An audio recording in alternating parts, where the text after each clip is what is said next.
So hello everyone, my name is Christy Hull. I'm the outreach coordinator for the Maine Coastal Birds Project, which is a part of Maine Audubon. And it is a seasonal position, so you might see like a different rotation of us every summer, different field crew. But yeah, for this summer, it was me as the outreach coordinator. And I'm just gonna get right into it. We'll be discussing a little bit about piping plovers, like their biology, along with the least terns. They're the other birds that we service, and then kind of ways that you guys can help on the beaches. And just a little disclaimer too, by this point in the season, a lot of our piping plovers have successfully fledged their chicks and have started their southward migration. So you might not be seeing as many on the beaches anymore, including in Scarborough, but this is all good information to keep in mind for next summer as well, because the season will happen again next year. So. All right, so we're gonna kick it off with our piping plover friends, which we actually have two on the table here as well. The big one, the adult, is named Chester, and then the little guy is Fluffy. Those are two of our taxidermied plovers that we like to take to outreach events just so people can get a closer look at them. In general, plovers are quite skittish and are hard to spot on the beaches, and we recommend keeping your distance from them at all times, so this is kind of an opportunity to get a closer up look. And I definitely recommend after the talk is over, if you'd like to come up front and just give a little peek at them and kind of see up close what their feathers look like and their breeding plumage, I definitely recommend getting a closer look because it's probably as close as you'll ever be able to get to a piping plover, which is pretty cool. So yeah, as you can see from this photo, piping plovers are small sandy colored birds that exist on our Maine beaches, and they nest all the way from the Bahamas up to northern Canada.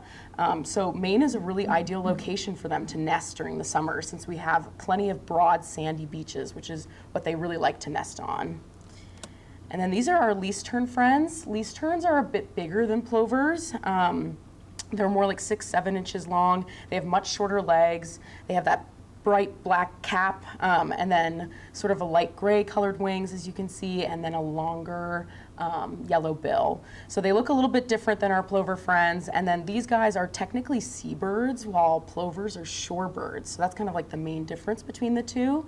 And so that means that least terns like to dive for fish on the shoreline, but plovers don't do that. They mainly stick to eating like marine invertebrates in the sand and in the rack line, which is all that kind of dried out seaweed. Both are beach habitat specialists, which means that they know the beaches really, really well, and they rely on the beach ecosystem for their feeding, their nesting, and for their entire livelihood. So that's why it's so important that we educate about these guys and that we know what they look like and know what their habitat looks like so we can kind of just be aware of them while we're on the beaches. And as you can see from both of these photos, they nest right on the sand. The bottom photo with the dune grass, that's a plover nest. So you can see they kind of make a better attempt to make a little nest. They're called scrapes actually when they practice them. So that's what the male bird does when he creates the nest. He goes up and then he scrapes a little patch in the sand, and then he'll do that as many times as it takes for a female bird to be like, ah, yes, this is where I want to lay my eggs. And once she picks a scrape, she'll lay her eggs right in there, and that is where they will co-incubate. Same kind of goes for the least terns. As you can see, though, the least terns kind of make a sadder attempt at the nest. They kind of just give a couple little scrapes and then call it good. They're not as picky. Whereas our plover friends do a little bit better of a job creating a nest cup for the eggs to go. So yeah, as you can see from this photo, this is a piping plover chick. It's probably about 1 or 2 weeks old. And they rely really, really heavily on camouflage. They blend in really well with the sand, which is great for them because, as you can imagine, camouflage is a very helpful natural protectant against predators. And you know, piping plovers are no stranger to predators. They are preyed upon by a lot of avian and land predators, so gulls, hawks, and then they're also preyed upon by like crows and things like that, as well as fox and raccoons, that sort of thing. So they have a lot of natural predators, so one of their #1 defenses against those critters is their camouflage and their ability to sort of blend in with their surroundings. And then kind of going a little bit more into like where they like to nest. So they really prefer nesting in that broad sandy beach area in front of the dune. Occasionally, we will find nests up in the dune, which is a bit of a needle in a haystack situation. In the earlier season, and around April, May, when we start looking for nests, we're sometimes thoroughly having to search up in the dune. If we see adult birds kind of circling around that area, it kind of clues us in, there must be a nest up there. They're acting kind of defensive of the area. So we'll then nest search like up in the dune. But for the most part, hello there, feel free to come on in. For the most part, we're looking for the birds kind of nests right in that kind of front patch in front of the dune. They really like the soft sand area. There's a lot of feeding close by. They're near the shore, but they also have some natural camouflage coming from the dune grass as well. So that's really their kind of ideal habitat. And then their feeding zone kind of comes right in front of that dune area as well. That's going to be, again, in the rack line or the intertidal zone. That's where a lot of those little insects and critters are that they really like to feed on. So kind of one of the main ways that we like to differentiate between our piping plover friends and our least tern friends is that least terns are endangered in Maine, but they're not listed federally, whereas our piping plover friends are both listed federally and in the state. So they have a little bit more protections going for them because they're protected by the federal ESA, which is the Endangered Species Act, as well as the state ESA. And then the birds are also protected by the MBTA, which is the Migratory Bird Treaty Act as well. And this just essentially means that there's protections in place in case something were to happen to the birds. And it also allows us to do these efforts to protect them, like putting up fencing along the beaches, which I'm sure all of you living in Scarborough have seen. Some of our stake and twine, we usually use the orange twine on the stakes, and you'll see some of our signs up about the birds. So we wouldn't be able to do all of that if these birds didn't have these protections in place. It allows us to put it up on town property as well as private property, which is really, really important, especially given, as you can see, how small they are and what camouflage they are. If we weren't able to put up the stake and twine, people would just step on their nests. They might step or take a chick, and that's a huge problem when trying to protect them. So these protections in place are really, really important for both of the birds. Yeah, so beaches are tough places to make living for wildlife. These are just kind of like a few highlighted points about like temperatures.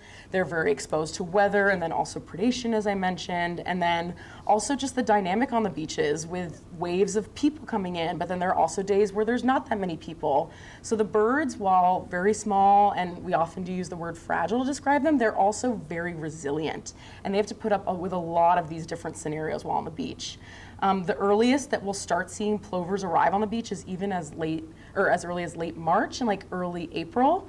As you can imagine from this year, we had a major snowstorm around that time, and there were plovers on the beach that had to kind of wade through that storm, and they were able to do it and survive, and then they continued on through the summer, and then they had days that were, scorching with almost 100-degree weather. So they're having to contend with all of that. Yeah. Speaking of a tough situation on the beach, how do they deal with very high tides? Yeah, that's a great question. So it sort of depends. On beaches where the tide comes up really, really high, so like I think Higgins Beach could be a good example of that, they tend to nest up actually in the dune instead because they kind of get this sense that, okay, if we were to nest a little bit further down, our eggs are going to get washed away by the tide. So that's one way that they'll kind of contend with that. Higgins Beach, again, is a good example, too, because they have that dune area sort of on the point of the beach, but then the rest of the beach is pretty much all human activity and there's seawall, so that's not really ideal habitat for them anyway. So they really like to stick up into the dune, and their nests are a little bit harder to find because of that. But we noticed the successful birds on Higgins nested up in the dune because, again, they were naturally protected from that high tide line. Otherwise, occasionally we will see birds that nest past the high tide line, and then what will happen is the eggs will get washed. And then sometimes you'll see parents, as the high tide line is starting to come up, they'll push their eggs actually up the beach because they'll recognize that the tide is coming in, and they'll kind of try to re-nest somewhere else with the eggs so that way they're protected from the high tide. But plovers can be kind of a little bit stubborn sometimes, so sometimes once they nest in an area, they really like it, and they'll keep re-nesting and trying to re-scrape in that area even if they've lost their eggs before. But that's a very good question. So it sort of just kind of depends upon the beach and the particular pair. In general, though, they tend to nest away from the high tide line, and then that area that they're on in front of the dune is just above the high tide line. So they don't have to worry about the tide coming up and washing away their eggs or their chicks, though again, it does happen occasionally, it just sort of depends. But yeah, as you can see, they're contending with all these different factors, and that's why we like to, again, call them beach specialists, because they've really developed and honed in their skills to be able to adapt to the beach and all these different variables, and that way they can protect themselves and their chicks and their young. But yeah, lots of different factors that they have to contend with on these beaches. And then this is another good example too, that before humans are on the beach, that's sort of what it looks like, right? It's quiet, it's ideal for them to nest. It's a good spot for them, there's plenty to feed on. But then when tourist season hits, there's tons of people on the beaches, plus all of us too. I mean, I love to go to the beaches, and I was born and raised in Maine, so obviously it's something for everyone to enjoy, whether you're a local or a tourist. But the birds, again, they don't know friend from foe necessarily. If they see a human on the beach, they're gonna interpret you as a predator, even if you mean well. So that's why it's really, really important that you keep your distance while on the beach and you don't get too close to them. During these times when there's tons of people, they're already stressed out enough trying to navigate through people's stuff and having to walk through everything and get down to the intertidal area where they can feed. So the best thing we can do is just keep our distance and be very respectful of them. By this point in the year, again, we don't have as many plovers on the beach, so this is more relevant, especially for like June into early July. That's kind of peak season for lots of activity on the beach and lots of plovers and lots of chicks. So that's really good to keep in mind for next year, just to be extra vigilant about watching your footing, and then if you do see a plover, make sure to move your stuff away from it, just because they get very stressed out with lots of people on the beaches. So yeah, as I mentioned before, they typically arrive in late March all the way through May. We'll see new birds touching down and starting to nest. And this is sort of a video clip that demonstrates their mating ritual, and then like how they find a mate, and then also how they start to nest, which is quite fascinating to watch. So you can see in this video, that is the male bird that's scraping out the nest, and that's the female bird, and she's making a peeping sound, and she's just kind of waiting for him to finish up scraping out, and then she'll test the nest and see if she likes it afterwards. So this is kind of that example of like, hey, look here, I'm creating a nice little scrape for you to sit in, and she's like, oh, I'll see about that after you're done with it. So he works and works and works, and then I can kind of skip ahead here. And then she's feeding too during that period. Let's see.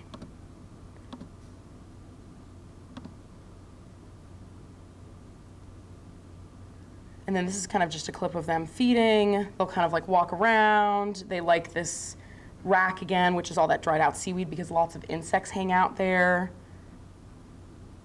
So they'll kind of be scoping out. This could also be the male bird scoping out a new place to scrape, because again, usually they make a lot of different scrapes before the female decides to pick one.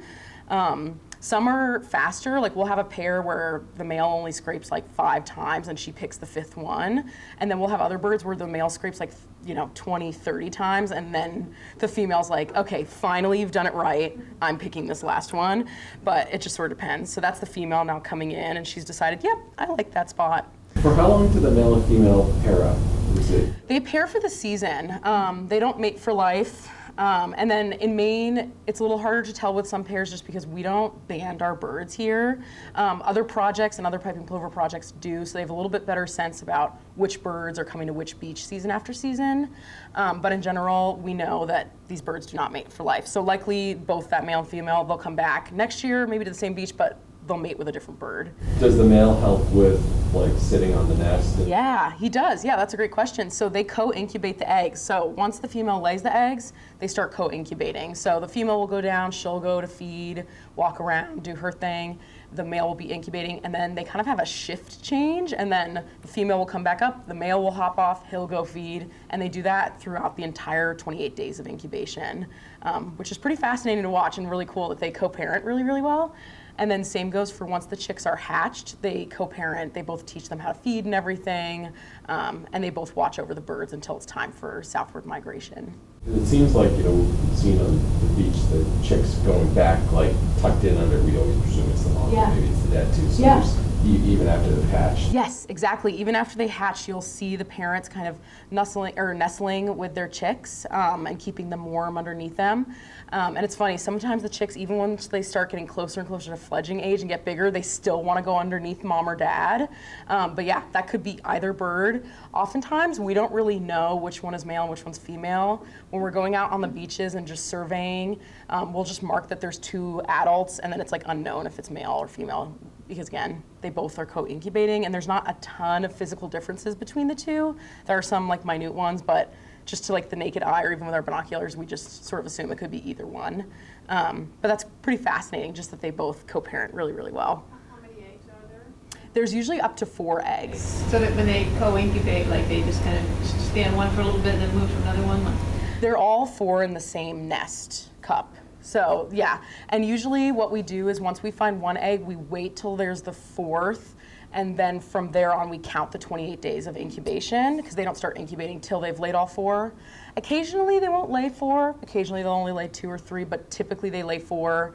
And then whether all 4 of those eggs are viable or not is a whole different question. A lot of times, like, only a few of the chicks will hatch and 1 egg will just never hatch. We then go out on the beach and collect it and then keep it in storage. But usually there's 4 eggs, and typically, if we're lucky, all 4 chicks will hatch. So they're small enough so like if mom or dad lays on them, they can cover the whole. Yes, they can lay all 4. And even though they're small birds, they actually plume out quite a bit when they sit down on the eggs.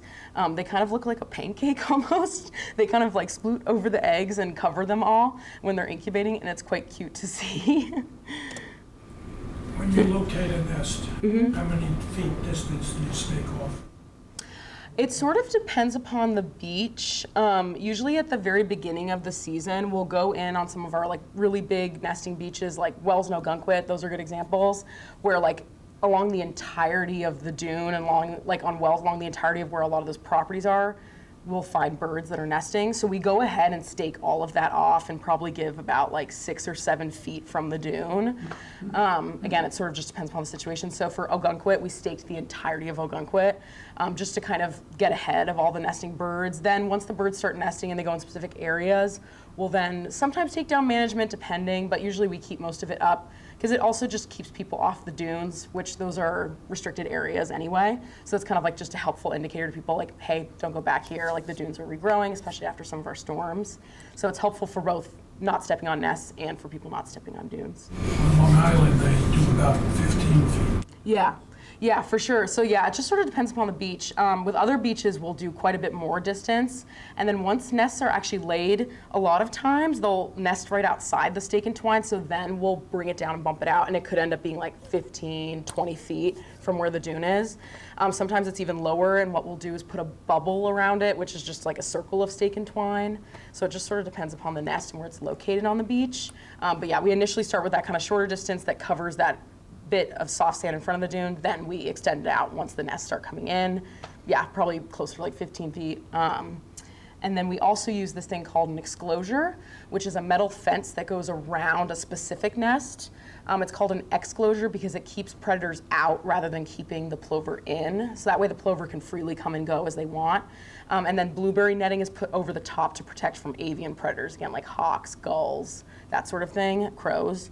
But unfortunately, we can't put exclosures on every single nest. It sort of depends upon the variables at that beach. Some beach, unfortunately, have like outdoor cats that roam around, and if we put an exclosure out, the cat kind of learns when the adults are coming and going, and we need to prioritize protecting breeding adults, so we just like won't put an exclosure up in that case. Sometimes too, if it's a nest in a dune, or if the conditions of the beach aren't quite right, we can't put an exclosure up either, but especially on Scarborough beaches, you probably saw some. We had some up at Scarborough Beach. We had up a couple at Crescent and Cape Elizabeth. So we have them kind of up around if you saw them. But yeah, by this point in the year, we're taking them down. But that's another way we kind of protect them. Males will also sit on the top of the exclosure. Yes. When the adults come out.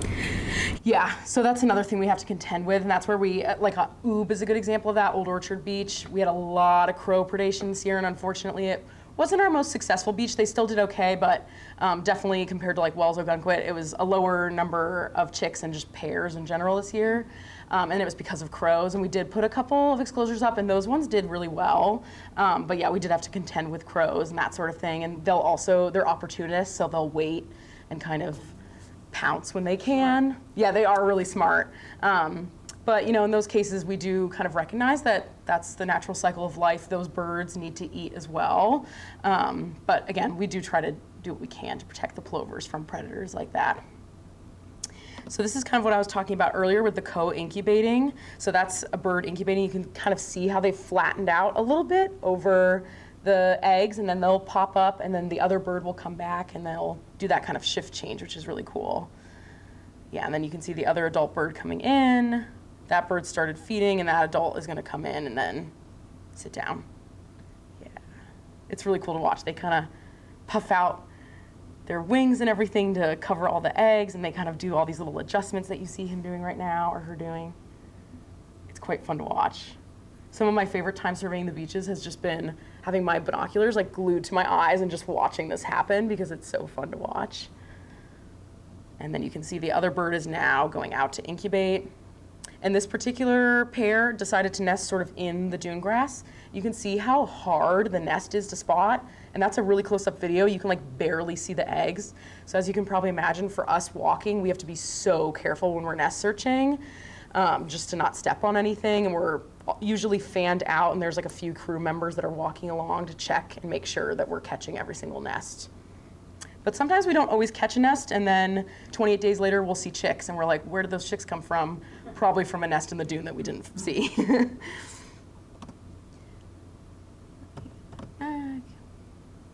So one of the main ways that they protect their nests and as well as their eggs is through this act called broken winging. You'll see adults do this when you get too close to the chicks or too close to the nests. If you ever see this behavior displayed on a beach, that means that you are far too close to the birds. So the best thing you can do is to walk away and carefully walk away. Keep your eyesight on the ground, make sure that you're not stepping on anything, because chances are you are right by a chick or an egg.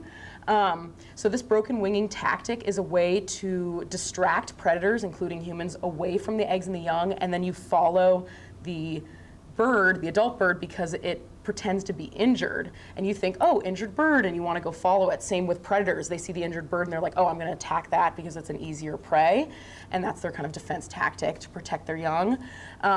When they're displaying this behavior, though, you can tell that the bird is very, very stressed out and very heightened emotionally, so that's why it's super important to keep your distance from them and kind of avoid this happening. There are occasions where if they're stressed out too much, they'll just abandon the nest altogether if they think it's not viable, and then they'll re-nest elsewhere. So that's why it's really important to kind of avoid this scenario. The only times that we really see this actually happening are when we're putting up exclosures. As you can imagine, we have to get very close to the nest, and we always feel really bad doing it, but it's for their protection. So that should be really the only time that we have the birds experiencing this. Unfortunately, though, sometimes, whether it's a dog off leash or a kid that runs up to the bird, you will see this happening. So that's why, as beachgoers, we can do our part to just kind of keep our distance and avoid this. It's a very fascinating defense tactic, but again, one that we want to avoid seeing. So this is kind of what I was speaking on earlier. You can see that orange stake and twine up front, and then that's the big exclosure.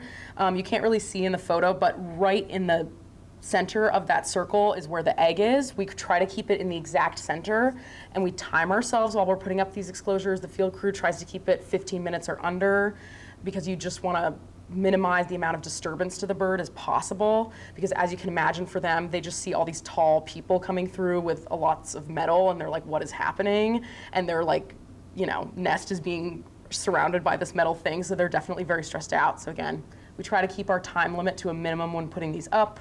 Of course, occasionally it's a little bit longer, but usually we've been pretty good about keeping it under 15 minutes, which is awesome. And then along the top, that's that blueberry netting. We attach it with a bunch of zip ties, and then by this point in the year, you might see crew members out on the beaches taking these down now, since we don't need them anymore. Usually we take them down a little sooner, but sometimes families actually will keep going back in and kind of roosting and sleeping in there even after their chicks hatch. But a lot of times, once the chicks have hatched and have left the exclosure, they no longer use it at all, so we'll just take it down at that point. Just sort of depends upon the brood, upon the family, but that's what a lot of our management looks like. And then again, in this photo, you can kind of see the stake and twine is going around that whole dune area. I believe this is on Popham Beach this photo was taken. So with that, we just go ahead and we literally stake and twine the whole entire thing because that's likely where the birds are going to nest in that more sparse dune. Again, on other beaches, depending upon the makeup of it, we'll put the stake and twine kind of going in front of the dune. Scarborough Beach is a really good example of that.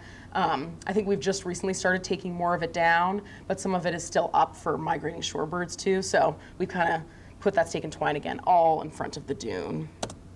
How many nests will you get on a beach? Like, Yeah, so it sort of depends. One of our most successful beaches, I think, had like 18 nests or so, which is a lot.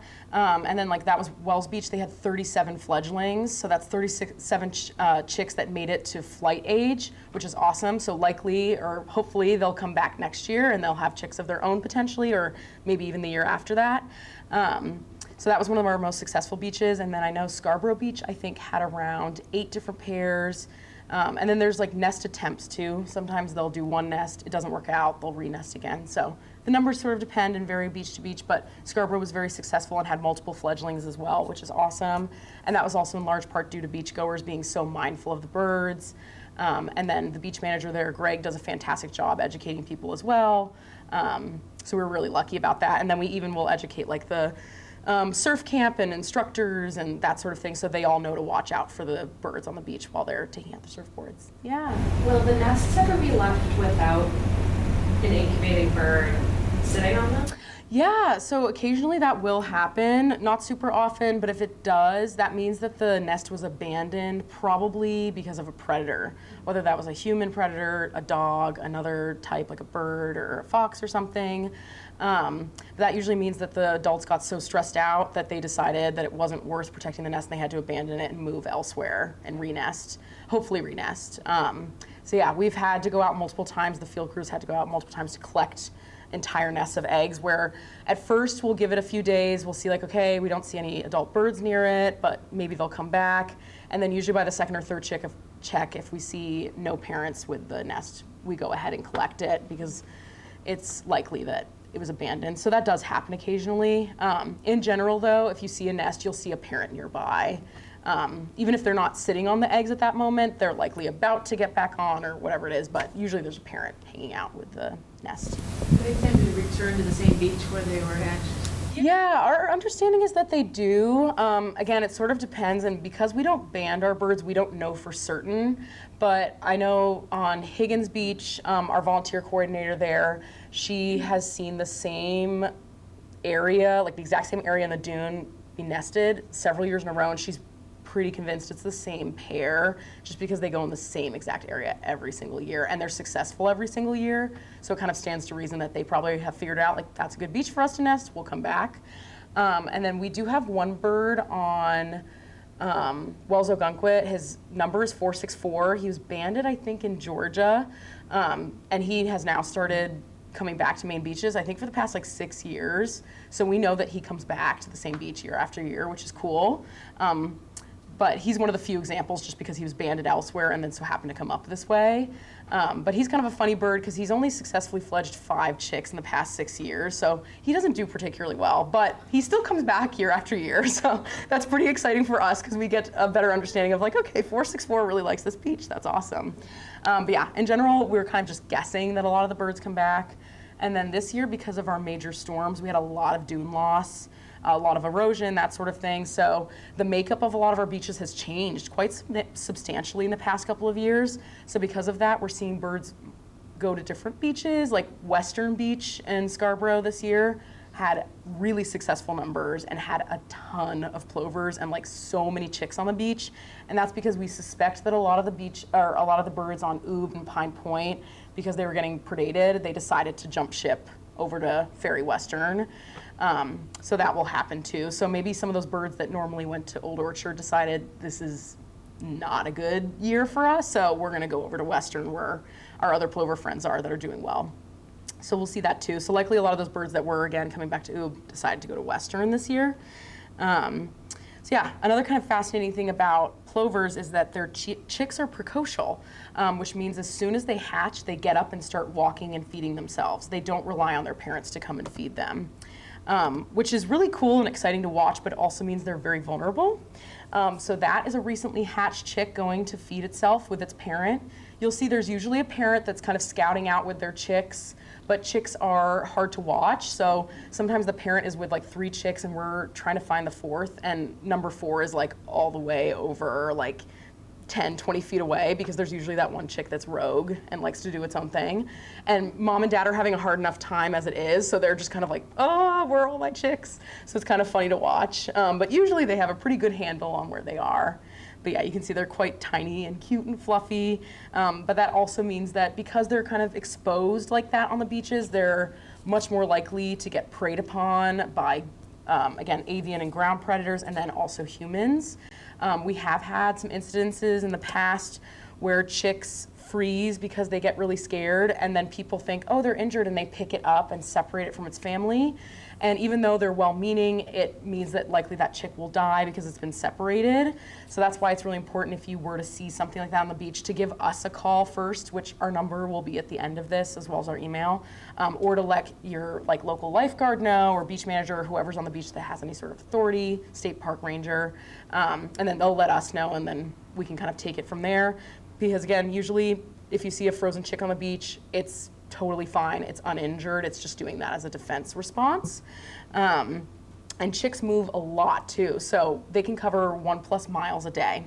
So they can be on one area of the beach and then be on the total opposite end by the end of the day, and then back to where their nest was for nighttime. So they cover a lot of ground, a lot of distance, so that means that they're hard to spot and they're hard to find. Which again, that's why we put up that stake and twine and keep it there, just so people know we're gonna keep our distance from the soft sand. And then occasionally while you're on the beach, you might see them in the hard sand too, closer to the water line feeding. So you just wanna watch your feet and everything. Usually again, if you're too close though, an adult bird will peep at you and they will let you know that you are getting too close. So in all likelihood, you're fine, unless you have a adult bird like peeping at you really loudly and broken winging at you. What's their life expectancy? It sort of depends. I think they can live like 10+ years, like 10 to 15 years if they're doing really well, but a lot get predated. So their average lifespan is probably a bit shorter because of that, like 6 or 7. But again, like 464, he's probably like 7 years old now and is doing really well, and we expect him to come back next year. So I'd say about 10 to 15 years, just sort of depending. Do they breed after their first year? Sometimes they will, but I think we will see a lot of birds where they come back for their first summer and are just kind of existing on the beach, feeding, using it as a time to rest up for the migration again, but they won't necessarily start having chicks yet. And then that second summer that they come back, that's when we'll see them nesting and finding a mate. It sort of depends though. So I think some will earlier and some will a little bit later. But we will have like a decent number of single adult birds on the beach every year that don't mate, and likely they're recent adults and are only like a year old. So yeah, that's a very good question. So yeah, plover chicks can reach fledging age by 25 days usually. So once we hit the 25-day mark from when the chicks were hatched, we're usually, you know, feeling a little bit of pressure taken off our shoulders. We're like, okay, they've made it to that age. That means that they're not quite as vulnerable because they can fly away from predators. So that's a huge day and demarcation to get to for us. And at this point, all of our chicks have pretty much fledged, with the exception of a couple broods here and there on a couple of our more northern beaches. They tend to nest a little bit later than our southern beaches, but for Scarborough, all of the chicks that did make it are fledged, which is great. So you don't really have to worry about any too tiny chicks on the beaches anymore, but definitely for next summer, it's a good thing to just know about. How often do you go to the beaches and check them? We go to each beach twice a week, and we service about 23 or 24 beaches. But we try to get to each beach twice a week, but we have monitors and volunteers that are out on their beaches every single day, so we get a lot of information from them. And that's something I'll touch on too in the end. If anybody here is interested in volunteering, we're always looking for new volunteers for every summer. But yeah, thanks to them, we get a lot of pertinent information that we wouldn't be able to get otherwise, just because we simply can't get to every beach every single day. But yeah, our efforts for the plovers are definitely paying off. We've seen a really great increase in birds since we first started the project back in the early 80s. We started with only like 13 or 14 pairs. We now have close to like 150 pairs. I think this year we ended at about 144 or so. So still staying really consistent with previous years as well, which is awesome. And we had a lot of fledgers too, so very, very good. And then just to touch a little bit more on our least terns, I know I've been mainly focusing on the piping plovers today because we do a lot of work with them, but our least terns are also doing pretty well this year. We've had actually quite a few more fledgers than we have in previous years. I think last year we only had like 1 or 2 total, but this year we have like at least 10 or 15 across our beaches, which is great. We don't do as much like specified work with these guys because they fly a lot more, whereas plovers rely a lot more on walking. So they're a little bit harder to protect just because they're flying over everywhere. But we will put up electric fencing around big colonies of least terns just so people don't get too close. And then particularly the electric fencing is for foxes. That's kind of a big predator of least terns. Foxes will eat their eggs, they'll eat their young. So putting up electric fencing just keeps foxes out. We actually did that on Western Beach this year, if any of you walked around there. We had kind of a fox incident there, so we decided to put up some electric fencing. So that was hugely helpful, I think, in the success of the least terns, and then there was a huge colony there as well. So right now, if you actually go to Western Beach and you walk a little bit down closer to the shore, you can actually see a lot of least terns there still, and there's some fledgers. And they're quite cute at first, but then once they reach fledging age, they do sort of start to lose some of their like fluffy plumage, and then they start to get their adult feathers, so they look a little silly and funny, but they're quite fun to look at nonetheless. And then you'll also see some downy chicks right now on Western Beach, which are the tiny little fluffy guys. They're not precocial though, so they do rely on their parents to feed them. So if you go to the beach, you might see them kind of going like, ah, and like screaming because they're waiting for their parents to come and feed them. And they typically go for these little silver minnows. It's really beautiful to watch. Sometimes you'll see them diving really gracefully into the water and grabbing them. And they use those fish too for their mating ritual. They'll actually flash the silver fish at the female bird, the male bird will, and if she likes the fish, she'll take it, and then they'll mate and they'll have chicks, which is quite fun. So yeah, they do things a little bit differently than the plovers, but yeah, they're very beautiful birds as well. Yeah. They'll also dive bomb you. Yes, they will. That's a really good, important point. You'll notice some signs we actually have up, especially on Ferry Western, that say they'll swoop and poop, which is a nicer way of saying dive bomb, basically. But yes, they will poop on you if you get too close. So unlike the plovers that broken wing, least terns, if you're too close to their babies or if you're too close to their eggs, they'll poop on you. So if you're getting pooped on, you know, oh, I am very much too close to their nests right now. I need to walk away. Likely, though, if you stay away from the stake and twine, that won't be an issue.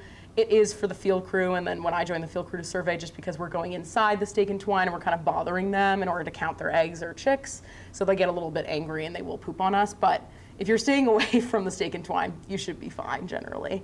But yeah, one point we like to make is that we need your help, and I've kind of touched on this throughout the presentation, but a big reason why we're able to protect these guys is because of people like you who are interested in our work and want to educate yourselves about our work, and who are mindful of birds on the beaches. So it's very important that people like you pay attention, keep your eyes and ears open, listen for the birds, and be an advocate for the birds too. If you see anything happening, contact us, or even if you're just able to let someone know, like, hey, that's an endangered bird, please step away. That's so helpful to us and could potentially prevent a fatality of one of our birds. And so these are some kind of piping plover lookalikes that you'll see on the beaches. We've got sanderlings, sandpipers. The bottom left is a semi-palmated plover, and then the bottom right is a killdeer. These are all commonly mistaken as plovers, but none of these guys are endangered, and their numbers are really solid right now. We will occasionally get comments of people being like, I saw a plover nesting in my backyard, and it's like, that was actually probably a killdeer. Plovers don't nest in yards, they only nest on sandy beaches and in dunes, so you'll never see a plover in your yard or anything like that. But yeah, it's possible you'll see one of these other guys. You'll also notice them at this time of year. They're also migratory birds in big flocks, and they'll start to touch down on the beaches here. Western, again, is a great beach to go to. Scarborough as well. We're seeing a lot of these guys kind of touching down and feeding. They have a really long migration south, so it's also important at this time of year to walk around the flock and stay away from them. Lots of people have this kind of inclination to run after birds and watch them fly, and they're like, oh, it's so beautiful. But if you're doing that, that means you're stressing the birds out a lot. And right now, they're trying to store up all this energy to fly 1,000+ miles south. and sometimes even further. So as you can imagine, if you're sort of like on a giant road trip, let's say, and you're using the restaurant stop to use the bathroom or get food, you don't want anyone to bother you.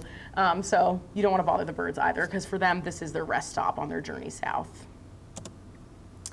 So yeah, kind of what I mentioned before, sneaking piping plover lookalikes. The semi-palmated plover is probably the one that's most commonly mistaken, but you can see from Chester on the table compared to this guy up on the screen, they're far darker, and then they also have a thicker black collar and then a thicker black band going around their nose and eyes. So once you kind of learn these differences, you'll start to be able to pick out the plovers a lot more easily from their kind of lookalikes, but the main difference is going to be that kind of muddy colored back as opposed to the sandy gray color of the piping plover. So these are some other chicks that you might see and other shorebirds that you might see nesting here again, killdeer, and then the spotted sandpiper. These also get often mistaken as piping plover chicks, but if you pay close attention, you can start to see their differences. Again, the killdeer is going to be darker, and the spotted sandpiper is also darker. It also has more flecks in it, whereas the piping plover chick has that, again, lighter kind of sandy grayish color, and it's also speckled, but again, going to be like lighter gray speckles compared to kind of the darker color of the sandpiper. But definitely something to keep in mind because they do look quite similar, especially when they're young. So these are signs that you might see on the beaches. We use these to educate people and let people know that they're in an area that has piping plovers. We'll also put up restricted area signs. A good example of that would be Higgins Beach. We have a big restricted area there because the beach kind of allows us to rope off that area for piping plovers. Humans are still allowed to walk there freely, but you do have to keep away from the stake and twine. Dogs are not allowed past that restricted area. And this is a good point to bring up too. A lot of people think, oh, plover nesting season's over with. I can allow my dog to kind of go closer to the dune. That is not the case. A lot of leash laws remain in effect through September, even sometimes as late as October. So it's really important if you own a pet just to keep in mind leash laws and be wary of them, even towards the end of August, because a lot of them are still, again, in effect. And Higgins Beach, dogs are never allowed past that restricted area. Just because the way the beach is shaped, we're kind of able to do that. On other beaches, we can't do that and can't have that kind of demarcated area, but Higgins sort of allows for that because that's where all the birds like to go around the dune and around the point on the beach. So just kind of to touch back on what I mentioned before about the ESA. So these birds are protected under federal law and under state law, which means if a take were to happen, which is the harassment, disturbance, or harm or killing of a plover, there could potentially be legal consequences. It just sort of depends upon the situation. In years past, we have unfortunately had dogs come and kill piping plovers or piping plover chicks, and occasionally that has resulted in law enforcement getting involved. It sort of depends upon the situation and if there were witnesses or if the person comes forward and admits what they have, that they had their dog off leash or whatever. A lot of times though, when we do find a dead plover on the beach or if we find a dead chick, we come and collect it, or a game warden comes and collects it, and they kind of evaluate the scene, looks for dog tracks, that sort of thing, takes pictures. But we don't always know what happened, but occasionally people will come forward and they'll be honest and say like, I'm sorry, my dog was off leash, it picked up this chick, and occasionally that will happen.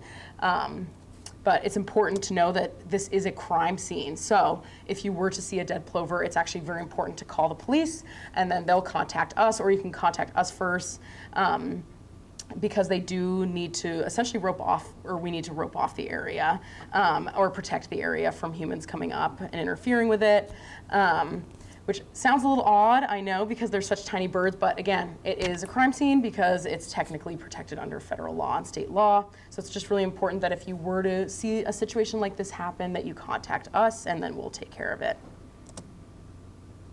So pets on the beaches, the kind of two phrases that we like to use are bird-friendly beaches have dogs on leashes. And that's just because dogs, again, are one of our biggest threats to birds. And of course, we want everyone to enjoy the beach. We understand that people want to bring their dogs on the beaches with them. But that's why, as a good rule of thumb, it's good to always keep your dog on a leash during the summertime and through early fall, or not bring them to the beach at all, ideally. And then to also always pay attention to leash laws. Leash laws depend on municipalities and on each beach. So Scarborough Beach has different laws from Higgins Beach, and then that has different laws from Ferry Western. So each beach has slightly different rules, so it's important to read up on it before bringing your pet with you. And in general, if you're not sure, keep them on the leash if you have them with you. It's just one of those things where even if your dog has really good recall, if they see plovers on the beach, their natural instincts might kick in and they might be likely to run and chase after the bird or accidentally kill the bird too. So we just want to prevent that situation from happening by keeping our dogs on leashes. And then same with our cat friends, especially if you live near a beach, it's important to keep your cats inside during the summertime. They're another big threat towards plovers. Kind of like I mentioned before, on beaches that we know there's cats, we can't put exclosures up because they might pounce on the birds, but that does leave the chicks and the parents very exposed to them as well because cats do like to kill birds too. So definitely an important thing to think about when going into the summer season. Yes, so this is something that has also happened occasionally. I think I mentioned this, but people will see a cute little chick on the beach, they'll see it's frozen, and they'll be like, oh, I want to rescue it, and they'll pick it up and take it to a wildlife center. They'll call the police and be like, I like this chick, but a lot of times, by that point, it's already too late, and it's already been like separated too long from its family, so it might be abandoned, it might not survive. So again, the best thing to do is to not touch them at all, because touching them is considered a take and is illegal since they're an endangered species. So in general, with wildlife, even if it's not endangered, I recommend leaving it alone because you never know the scenario and calling more proper authorities like a wildlife center, Maine Audubon, or whoever to kind of come and assess the situation. Another big thing we contend with too are people sometimes taking down our stake and twine. Again, that's illegal. It's protected under the Endangered Species Act that we put up the stake and twine for the protection of the plover. So if it's to be damaged at all, that is also considered a take, that is also considered illegal. So if you ever see any sort of activity like that happening, again, best thing to do is contact us. It has happened a few times before and we like to get on top of it as quickly as possible. So these are some other threats that birds potentially face on the beach. Drones and kites kind of look like avian predators to them. So if they see a big shadow of a kite coming over or a drone, they kind of interpret that as a predator and they get really stressed out. And then same with holes. The chicks sometimes will accidentally fall in, and because they can't fly yet, that can cause some problems. We've had volunteers in the past literally have to like go into the hole and like take the chick out and rescue it, which thankfully, happy days, that particular chick in that scenario did survive, which was awesome, but we want to prevent that from happening at all. If you see any little kids digging holes on the beach or that sort of thing, and you see a family leave, if you can go ahead and fill it in for us. Again, we're not always there. That's such a huge help, and will help chicks a lot. And that's pretty much all the information I have for you today. Thank you so much for listening to me, and if you have any questions, feel free to ask me. I also have some more information up front. I've got some stickers for everyone, some postcards, so if you'd like to take any of that, please feel free. Thank you.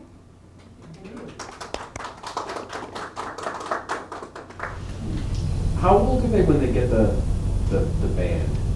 That's a good question. So on chicks that have fledged, you'll start to notice kind of a grayish, like light grayish, tannish colored one developing. But I'd say by a year old, like when they come back for the summer season, they'll have developed that. That's technically part of their breeding plumage. So the adult you see there is in full breeding plumage, which means they have the dark black collar, a more orange beak, more orange legs, and then going into the fall migration season. So actually starting now, you might see a lot of plovers on the beach that look a lot more faded. Their collar fades, the color on their back fades, that kind of black band that goes around their head also starts to fade. And sometimes it's sort of hard to tell the difference between an adult that's in their winter plumage or their fall plumage versus an adult or like a older chick or a fledgling, because they kind of start to look a little similar. But that's a good question. So they'll develop that around a year old, but it won't be in full view like that until breeding plumage. Yeah. Are there any other questions? Are there other terns that we're likely to see on the beaches here in town? Yeah. So least terns are only one type of tern. They're the terns that we protect since they're, again, threatened and technically endangered. But there are roseate terns, there are common terns, there's Arctic terns, there's a bunch of different types of terns, just like plovers. And they all look kind of similar. The big one that you'll probably see on the beaches as well at this time of year are going to be common terns, and they're a lot bigger than our least terns. Least terns are the smallest of terns, so that's kind of the big difference between the two. Occasionally you will see common terns sort of right next to where the least terns are, and you'll know that they're common since they're far larger. The other day too, we saw a common tern fledgling out on the beach, and it was still kind of squawking at its mom and dad to bring it food. And then next to it was an adult least tern, and it was like comically small compared to the common tern fledgling. So even at the younger age, it's far bigger than our least tern friends. So they're quite a bit smaller. It's kind of a big difference, yeah. Any other questions? No? Okay, well, I think that's all for today. And like I said, please feel free to come up, grab yourself a Plover Lover sticker. Also got some cool brochures that kind of give you more information on the plovers. And then we have a postcard about the flocks and plovers as well to kind of take with you and do some reading. And it lists our phone number and information on there as well. Yeah. Thank you.